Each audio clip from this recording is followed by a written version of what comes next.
Hello. This week's episode is Steel, all about boxing robots. And it stars Lee Marvin, who we've seen before in The Grave, and Joe Mantell, who we've seen in Nervous Man in A $4 Room, in which he plays a part very similar to that of Kurt in the last episode, in Praise of Pip, which I just sort of noticed now. I hadn't thought about that before. So this is all about outlawed boxing and how boxing has been taken over by robots. There's a point to this because Rod says in his intro that boxing was outlawed in 1968, which it wasn't far from happening because there were fatalities in boxing in the early 60s. There was a televised fatal beating, essentially, in 1962. And then there was another boxer who died from a neck injury in 1963. So it got close. And while boxing wasn't outlawed, it certainly lost a lot of its appeal. And I think to that sort of development, we can also see how the rise of wrestling, the scripted kind, how that comes into play as well, because it took over part of that cultural landscape. Now, in this fictional version of the US, it gets outlawed in 1968, and this takes place in 1972, so it's been 4 years, and they have boxing robots, or androids. Now, we've seen fighting robots, Robot Wars. You can watch it on TV. It's kind of cool.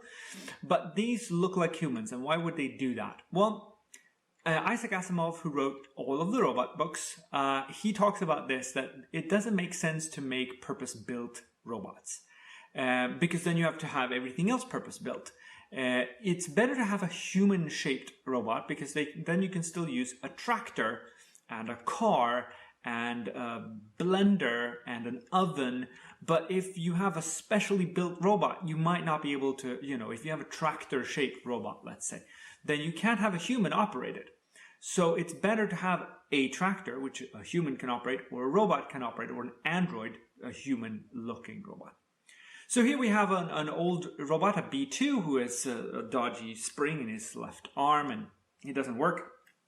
And Lee Marvin's character, who used to be a boxer, he takes over and steps into the ring with the B7, the Maynard Flash. Now, wouldn't you immediately be able to tell that one of them wasn't a robot? I mean, unless the robot is programmed to look like it's in pain. And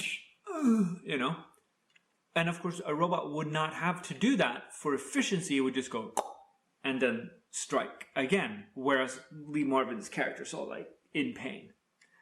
You would be able to tell instantly that that's not a robot, I think.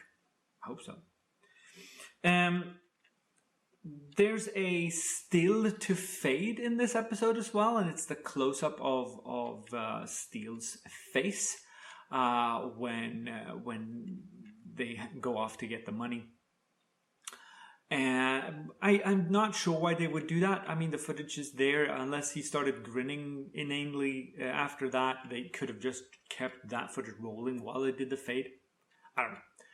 This episode, or the story it's based on, is also the basis for Real Steel with Hugh Jackman, which is a movie from 2011, as well as Annoyingly Grunt Robot, it's a Simpson episode, and a robot boxing episode in Futurama. So this has ramifications. It turns up here and there, which is kind of cool.